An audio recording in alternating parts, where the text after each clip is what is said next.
Good morning, everyone, and welcome to today's discussion concerning what the gospel is all about. With me, joining me is my dear friend. Introduce yourself. My name is Joshua Loudon. Brother Juana's good friend.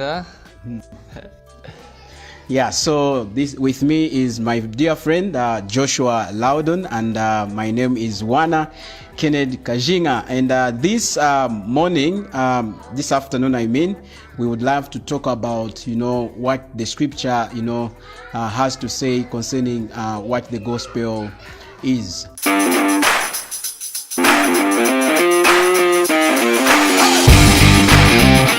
So, Josh, what do you think the gospel is? The gospel is very simple. It's so simple that even a 2-year-old can understand it. And in its simplicity, basically, you need to understand that everyone is a sinner, just meaning that you've done bad things, right? Either you've stolen something, you've told a lie. That's everyone, isn't it? So, including yourself, including myself as well. So everybody is a sinner. And so, because everybody is a sinner, the Bible says that the wages of sin is what? Is death, isn't it? Yeah. Romans chapter 6, verse 23. The wages of our sin is death. So because we sin, that is what we get. It's like our payment is death. So, what is death though? It's basically just like a separation from God, according to the Bible. It's separation from God. So when we sin, we're separated from God. But God, because He loves us so much, right? The Bible is very clear about that. John chapter 3, verse 16. For God so loved the world, right? So because of God's great love for us, He didn't want to be separated from us. And so what He did is He sent Jesus, His Son, to the world in order to pay that penalty, because He loved us so much. And again, what was the penalty that we heard about earlier? It was death, isn't it? So what did Jesus come and do? Yes, he came and He healed many people and He did all these miracles, but what was the main purpose of Him coming? It was to die. To die for you, for me, and for you also. Exactly. So you've just talked about, what the gospel is in a nutshell. Why is it so important for you and I and everybody else watching us to believe the gospel? Why is it so important? Well, there's only two options for life after physical death. Either there's eternity in hell or eternity in heaven. Now, hell, we know, is a waiting place in order for those who do not accept the gospel. They'll end up in a lake of fire. Isn't it? But those in heaven who have accepted the gospel, they'll be with the Lord Jesus, with God forever in heaven. So which of those two options is the best option? I would say the best option is to be with the Lord forever and ever in eternity. For sure. Exactly. So that's why it's so important to understand this gospel message. And Thank you very much, Brother Josh. We are living in a world that the Bible calls as, a world living in the last days. Of course, we do understand, you and I, what that means from the perspective of the Bible. So we do get to meet a lot of people that would try to, interpret the gospel in so many different ways. And I guess you've come across such people. So, I believe people watching us may have come across, certain people that try to change the gospel or substitute the gospel with what they call the gospel. For sure. In the actual sense, it's not the gospel. For sure. So, what words would you say to such people who may have come across people preaching another gospel? What words would you say to them? How careful should they be with such people preaching another gospel? The gospel, even though it's so simple, it's so important and you need to get it right. And in actual fact, when I was explaining the gospel before, I didn't really finish. So I said that Jesus came and he needed to die for your sins, right? But then he didn't stay dead. Exactly. He did not stay dead. After 3 days, he did what? He rose from again from the dead. He rose from the dead. Can you imagine someone rising from the dead? Someone like you or me, or anybody rising from the dead. Sheesh. That's impossible, isn't it? Very impossible. Only God can do that. Only God can do that. So Jesus rising from the dead, it proves that he was God, and it also proves that he's able to take away your sins. He's powerful enough to take away your sins. Yeah. And so then, believing that message that you're a sinner, Jesus came and he died for your sins and that he rose from the dead. Jesus being God himself, understanding that and believing it for yourself, you'll be saved and you'll go to heaven. So those people who don't understand this message and who preach something other than it, it's like they're walking on fire. Yeah. So God he will judge them, I think. When the time comes, he'll judge them for not being diligent enough to study his word and to understand the gospel. Because what are they doing? They're misleading people. And they're misleading them, leading them away from heaven and into hell, into the lake of fire, which is what Satan loves. Yeah. Thank you very much, Brother Joshua. Maybe I would request you again to just run through what really the gospel is, because there's so much of teachings out there concerning the gospel. You said the gospel comprises of 3 important things. What are those things you mentioned concerning what the gospel is? Well, you need to understand that you're a sinner. And that you cannot save yourself. Exactly. It is by God's grace alone. He's the only one who can save you. You also need to understand that Jesus came down for you and he paid the penalty for you by dying on the cross, because the penalty for our sin is death. But Jesus paid that penalty by dying. And then you also need to understand that Jesus rose from the dead. Because if he just stayed dead, there would be no power in him dying. So what if he died? He's still there. He's still dead. But no, it isn't. That's not true. He rose from the dead. So understanding those things, that is the true gospel, and you'll be saved from death, from separation from God in hell, and you'll be with him forever. Exactly. Thank you very much. And for sure, like our brother has just said, indeed the gospel does tell us to say we have sinned against God and we cannot save ourselves, and because we cannot save ourselves, the Lord Jesus came to die for our sins. He paid the full price, the full penalty for our sins, the penalty that you and I deserved. The Lord Jesus had to pay for it. And the Lord Jesus, for sure, did not only die on the cross, but the Lord Jesus was buried and rose again, signifying that the Lord Jesus is God. Because only God can, lay down his life and then take it up again, because he's God. Because no human being in the history of mankind has ever died and then rose again.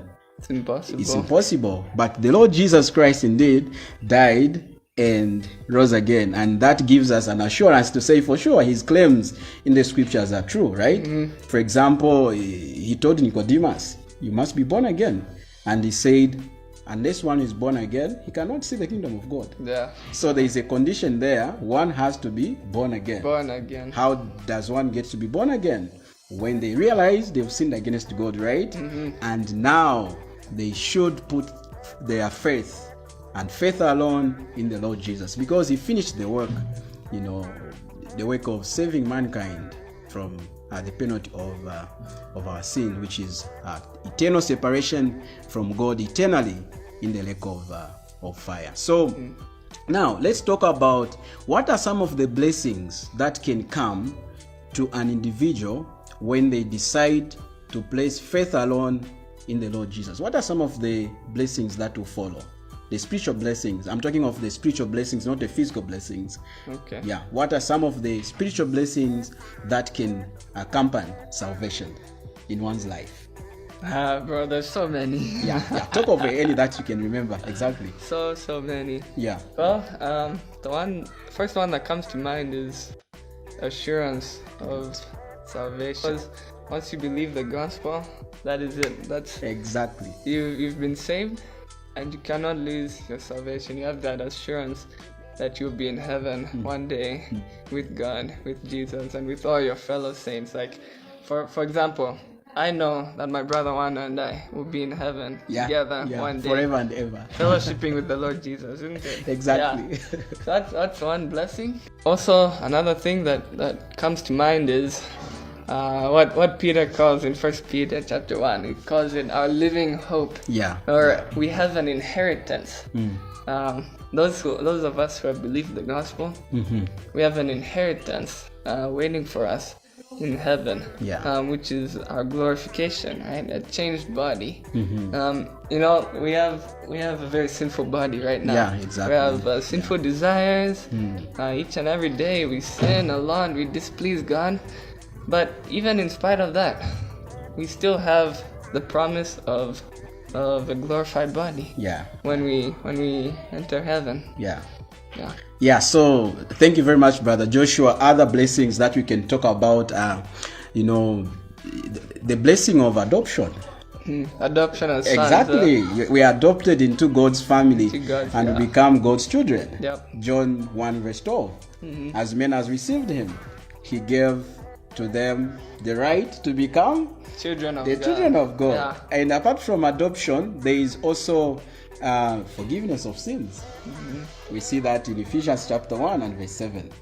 In whom there is redemption, and in his blood the forgiveness of our sins.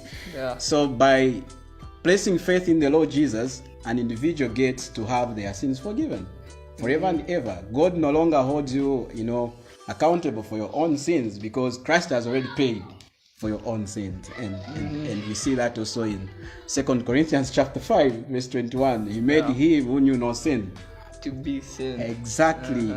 That we might become the righteousness of God. So there is an aspect of being justified. God looks at you as a justified person and looks at me as a justified individual because of placing faith alone in the finished work of the cross, which the Lord because the payment has already been paid. Exactly. The payment cannot be paid twice. Exactly. No. Yeah. That's not how it works. So once the payment has been paid, that's final. You don't need to pay for the same crimes again. Yeah, exactly. So the payment for our sins has already been settled down, right? Somebody has already done it, and that is Christ and Christ alone. Nobody else. So maybe the last question could be, is there anything that an individual who has believed on the Lord Jesus can do to lose their salvation? Absolutely nothing. Nothing, right? Absolutely nothing. Why do you believe a person cannot lose their salvation? Because then it would be based on works. Exactly. If you can lose your salvation, meaning maybe you've gone and done a horrible crime. You've gone and sinned horribly against God. And then God takes away your salvation. Why did he take away your salvation? It's because you've done this horrible thing. Yeah. But is that how it works? No. How are you saved in the first place? By grace alone. There's nothing that you could do to get you that salvation. And therefore, there's nothing that you can do to lose it. Exactly. I hope that makes sense. Yes. And in fact, even the words of the Lord himself in John 3 verse 16, he said, "For God so loved the world, that he gave his only begotten son." Why? That whosoever believes should not perish, but have what? Everlasting life. Explain what everlasting life is. Okay, let me ask this question. How can life be everlasting if you can lose it? It can never be everlasting. It's not. Does that make Jesus a liar? No, he can never lie. Jesus cannot lie.